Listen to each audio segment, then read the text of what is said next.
Zombie apocalypse.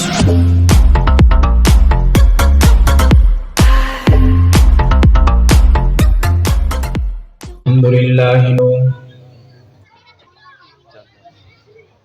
ونستعينه ونستغفره ونؤمن به ونتوكل عليه ونعوذ بالله من شرور أنفسنا ومن سيئات أعمالنا من يهده الله فلا مضل له ومن يضلله فلا هادي له ونشهد أن لا إله إلا الله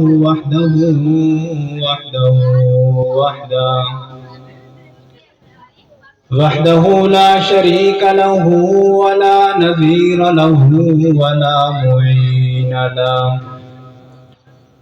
وصل على سيد الرسل وخاتم الأنبياء الذين أوفوا عهدا الذين هم مفاتيح الرحمة ومصابيح الغرر أعوذ بالله من الشيطان الرجيم بسم الله الرحمن الرحيم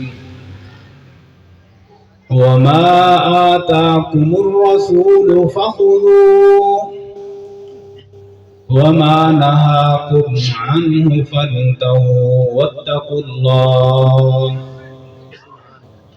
صدق الله وصدق رسوله النبي الكريم الأمين ونحن على ذلك لمن الشاهدين والشاكرين والحمد لله رب العالمين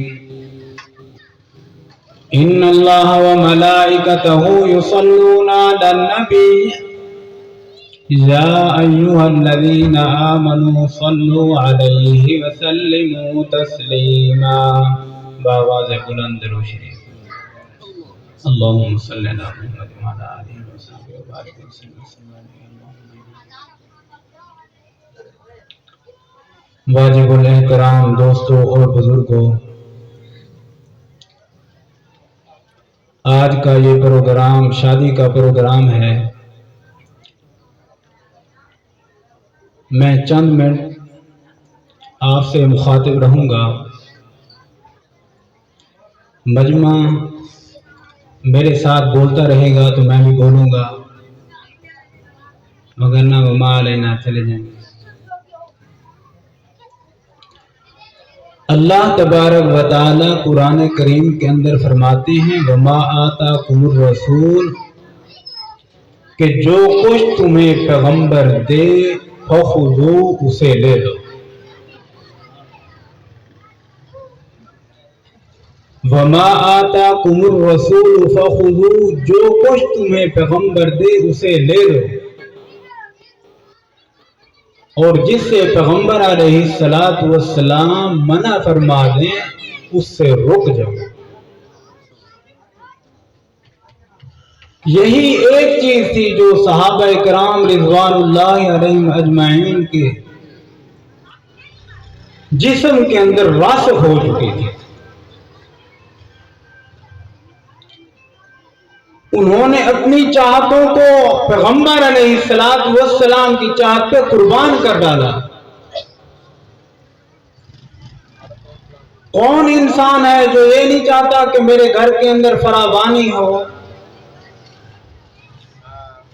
میں اپنی اولاد کے سامنے بیٹھوں، اپنی اولاد کے ساتھ کھیلوں۔ ہجرت مدینہ کے بعد حضور علیہ السلام نے اعلان فرمایا کہ جنگ کے لیے تیار ہو جاؤ۔ غربت کا زمانہ ہے،